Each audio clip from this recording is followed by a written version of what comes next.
The police told me they found my truck 3 days later, buried in snow, still idling on the shoulder of Highway 16. The driver's door was open. My phone was still inside, cracked and dead. There were footprints around the vehicle, dozens of them, but none of them were mine, and none of them led back to the road. They never found the man who called me that night. They never found what was watching from the tree line either. And they never gave me a real explanation for what happened at mile marker 214. I'm 57 years old, and for the past 12 years I've worked nights as a roadside assistance dispatcher for a small regional towing company in northern Wisconsin. It's not glamorous work. Most of the calls are dead batteries, frozen fuel lines, or people who slid into ditches because they thought four-wheel drive made them invincible. Winter is our busiest season, and also our worst. I take calls, get a location, send a truck. Simple. I don't usually think about the people on the other end beyond what I need to know to get them help. But last January, one call refused to stay where it belonged, on the other side of the line. It came in just after 1:40 a.m.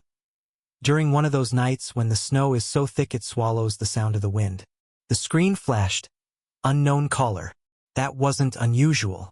A lot of people call from blocked or dying phones when they're stranded. I answered the way I always do. "Roadside assistance. What's your location?" There was breathing on the line. Slow, uneven, like the person was trying not to panic. Then a man spoke. "I'm at mile marker 214. I think my car died." His voice was calm, but too calm. The kind of calm people use when they're forcing it. I pulled up the highway map. "Highway 16, correct?" "Yes," he said. "But I don't think I'm supposed to be here." That gave me pause. "What do you mean?" There was a short silence. Then, "It's too quiet, and I don't see the road anymore. I only see trees." I assumed he was disoriented. It happens when people are cold and tired. "Sir, are you off the road?" "I don't think so," he said. "I was driving." Then the lights just kind of disappeared. I asked for his name. "Daniel," he said. "Daniel Mercer." I typed it in. "Okay, Daniel. Stay in your car. I'm sending a truck to your location right now." Another pause. His breathing got heavier. "I don't think I'm in my car anymore." That's when I felt the first real chill that had nothing to do with the weather. "What do you mean you're not in your car?" I asked. "I opened the door," he said. "I just wanted to see if I could push it. But it's not here anymore." My fingers stopped moving over the keyboard. "Your car isn't there?" "No," he said. "There's snow, and trees, and something else." My first thought was that this was either a prank or someone having some kind of episode. But his voice didn't sound playful. Sounded strained. "Daniel, I need you to stay where you are. Can you see your headlights? Your hazard lights?" "No," he said. "It's dark, but I can hear something." "What can you hear?" He didn't answer right away. When he did, his voice was lower. "Footsteps, but not mine." I sent a truck anyway.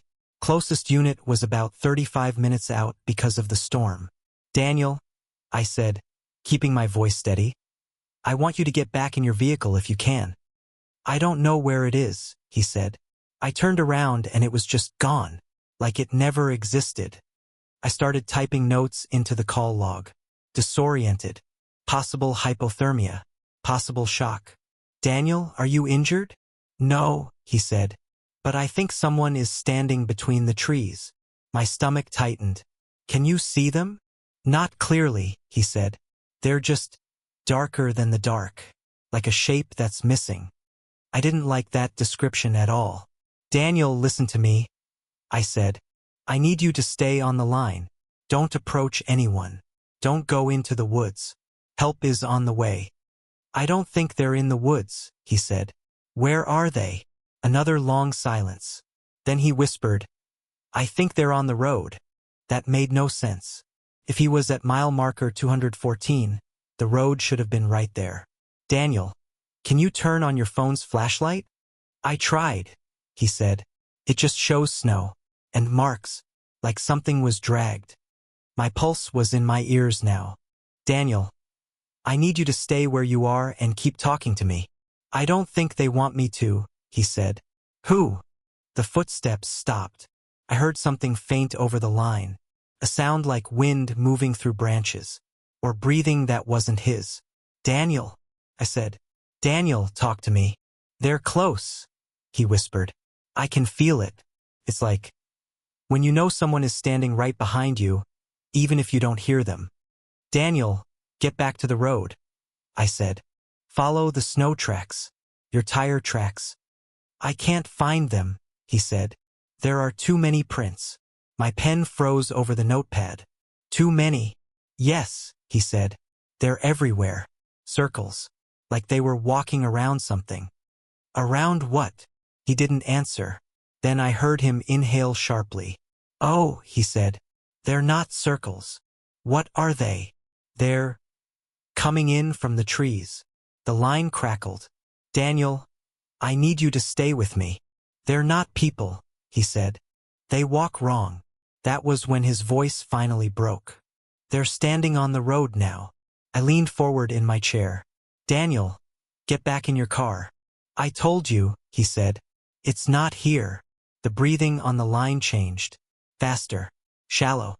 "They're close enough now," he said. "I can hear the snow." "What do you see, Daniel?" "I don't want to turn around," he said. "Daniel."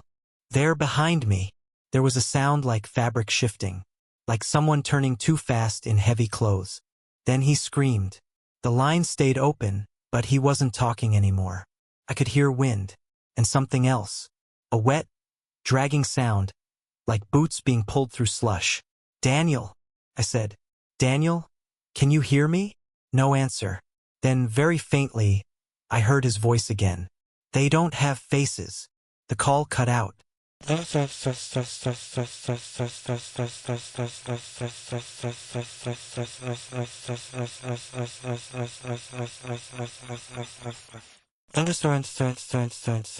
tow truck reached mile marker 214 at 2:21 a.m.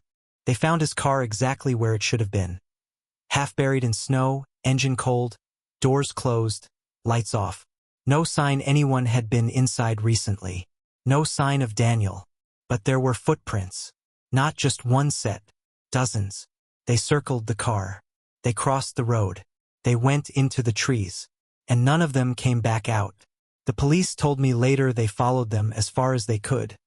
But the tracks became impossible to separate. Too many overlapping prints. Too many directions.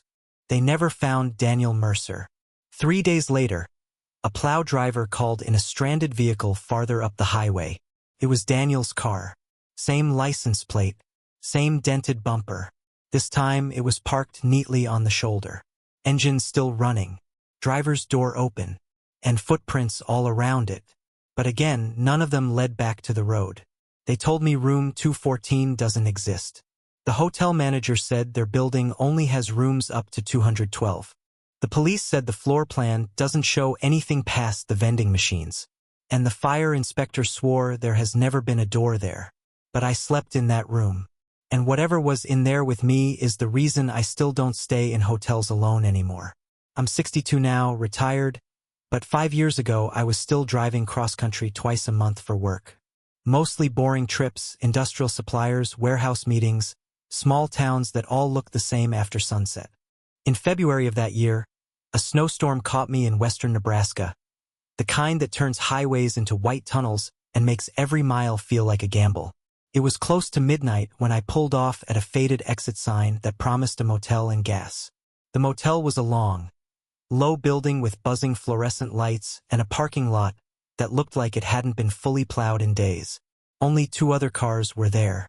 Inside, the lobby smelled like old carpet and burnt coffee.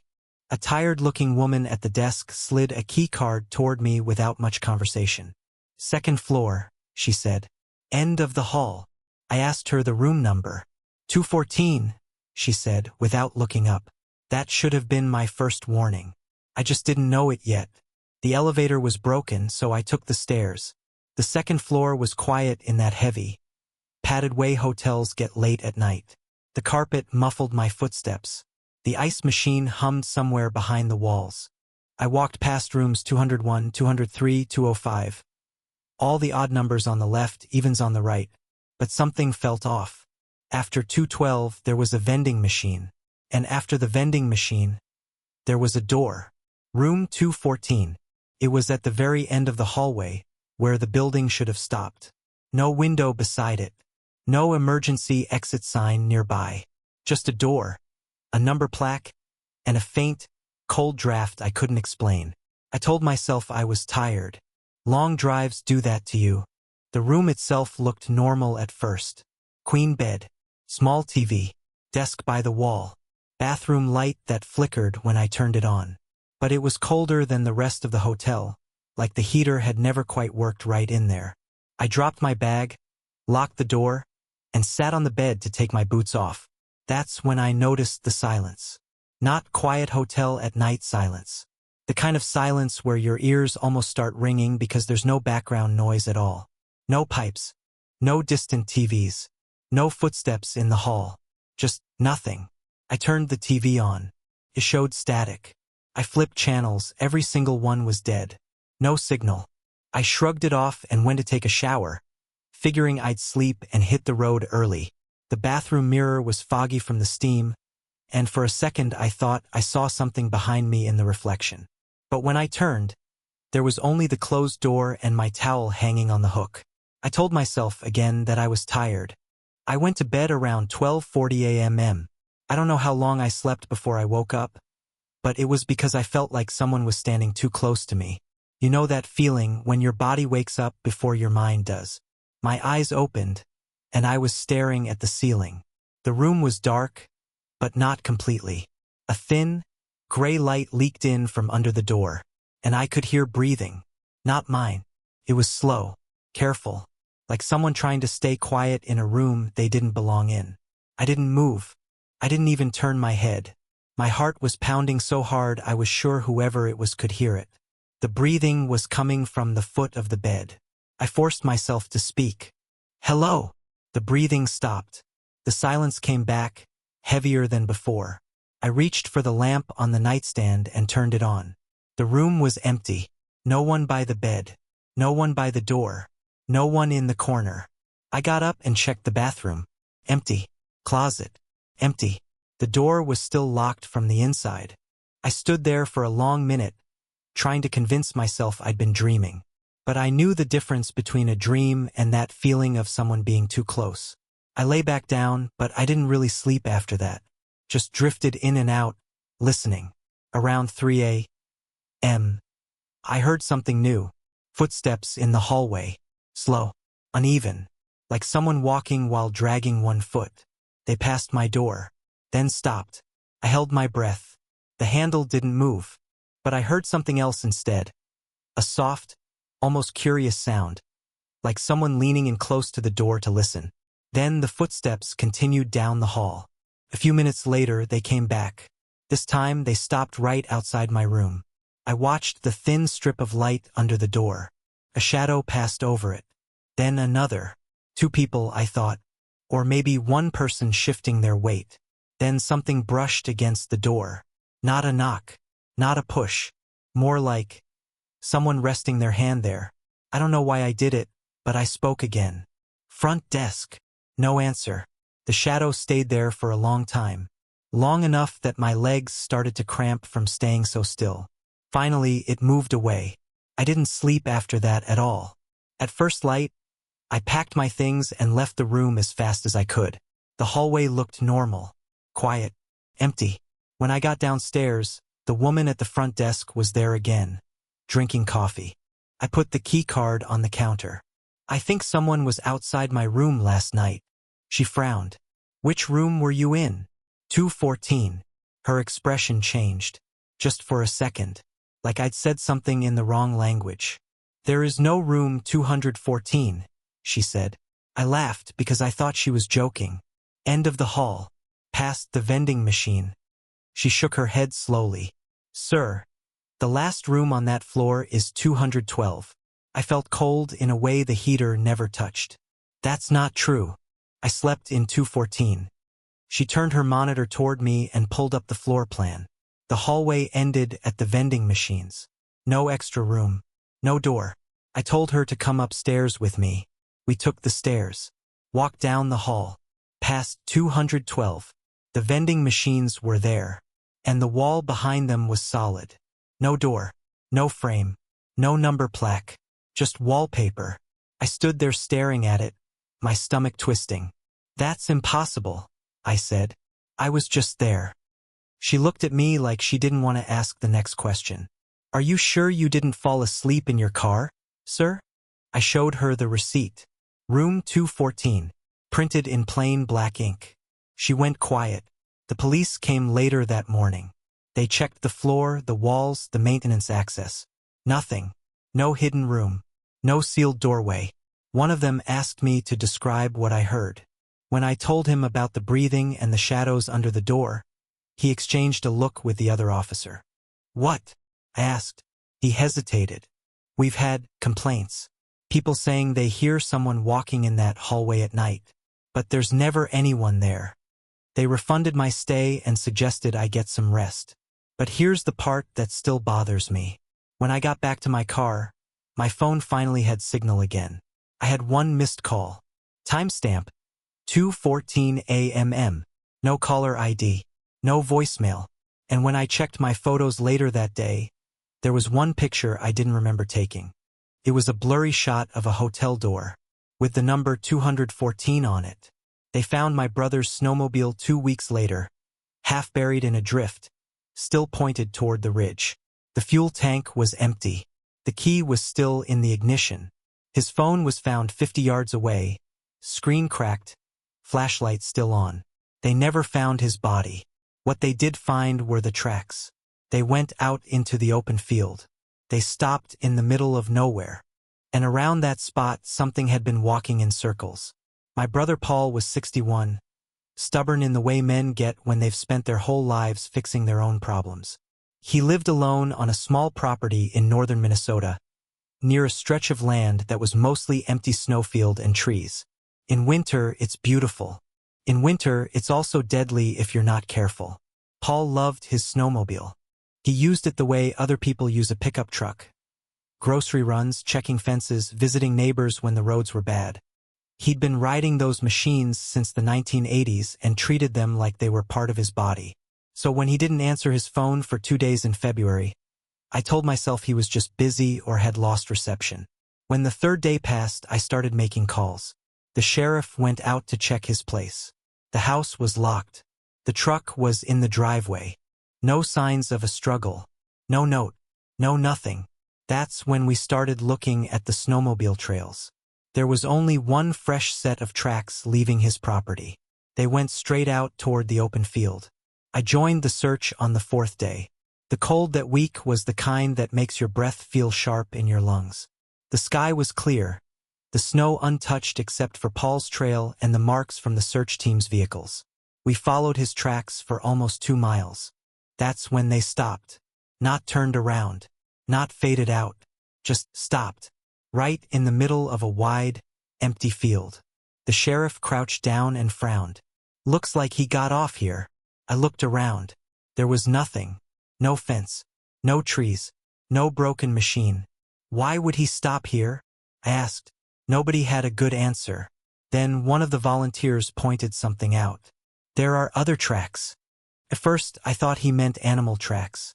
But when I looked closer, I saw boot prints. Dozens of them. They weren't leading away from Paul's trail. They were around it, like someone had been pacing in circles. The sheriff stood up slowly. "These aren't his boots. Could be someone from a nearby property," someone suggested. "There is no nearby property," the sheriff said. "Closest one is over a mile that way." We spread out and searched the area. About 50 yards from where the snowmobile tracks ended, someone found Paul's phone. The screen was shattered. The flashlight was still on. There were more footprints around it. Again circles. That night they called off the search because of the cold. I went back to Paul's house and sat at his kitchen table, staring at the spot where he usually kept his keys. I didn't sleep much. The next morning the sheriff called me. We found the snowmobile. It was near the tree line by the ridge, about a mile past where his tracks had stopped. It was upright, not crashed. Out of fuel. Like he'd ridden it there and just walked away. No tracks led from it back to the field. No tracks led from it into the woods either. Just like before, footprints all around it. Circles. They searched for another week. Helicopters. Dogs. Volunteers. Nothing. No body. No clothing. No sign he'd fallen or been dragged. Just those damned circles in the snow. I went home after that, but I couldn't let it go. Paul wasn't the kind of man who just wandered off. And he definitely wasn't the kind to leave his machine behind in the middle of winter.